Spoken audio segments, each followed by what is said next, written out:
was asked to come tonight and tell a story about my love for superheroes. So Clifford asked me.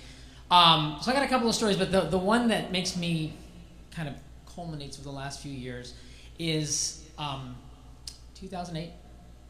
I had an idea in my head, and I recruited my father, who acted years and years ago, not famously or anything like that. I said, hey, I found out that the comic convention, the San Diego Comic Con, has a film festival. And I have this idea, why don't we make a short film? And he said, all right, let's do it.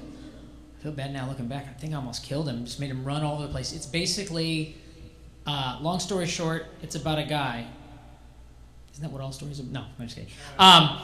This story, wow, this is great. It's called The Swing. It's about a guy who covers for superheroes when they're sick.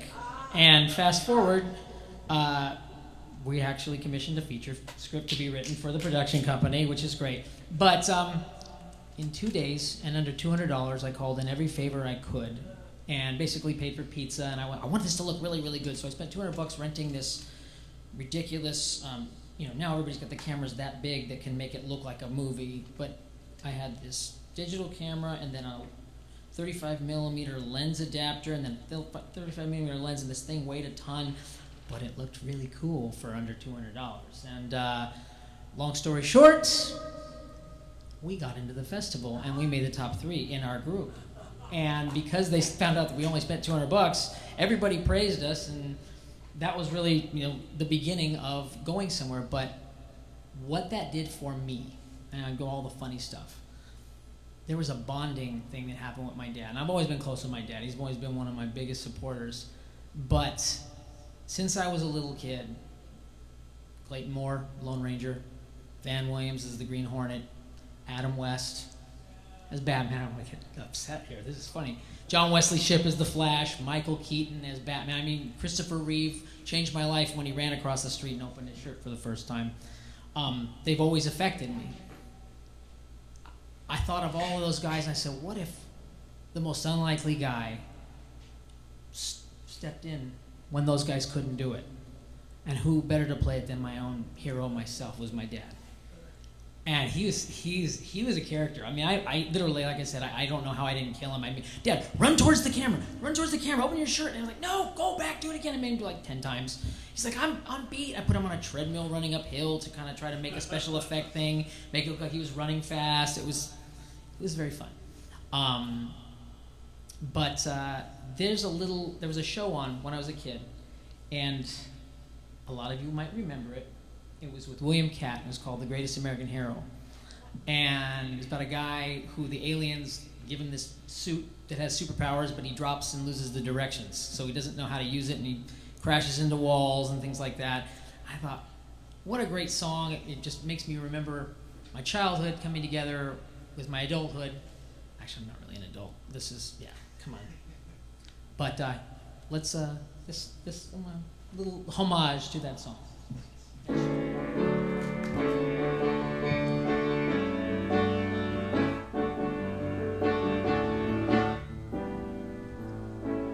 Look at what's happened to me.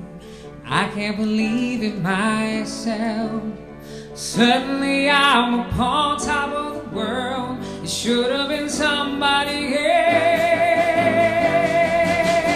Believe it or not, I'm walking on air. I never thought I could feel so free. Flying away on a wing and a prayer. Who could it be? Believe it or not, it's just me.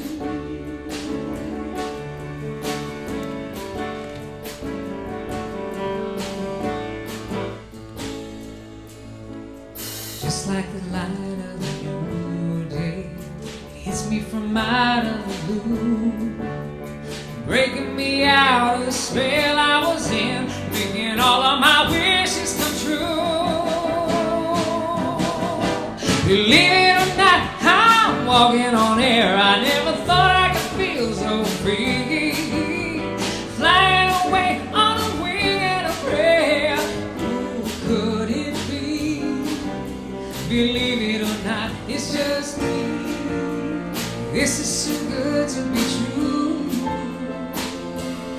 Look at me, falling for you.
I think a lot more people will remember that song specifically from Seinfeld with George Costanza's answering machine.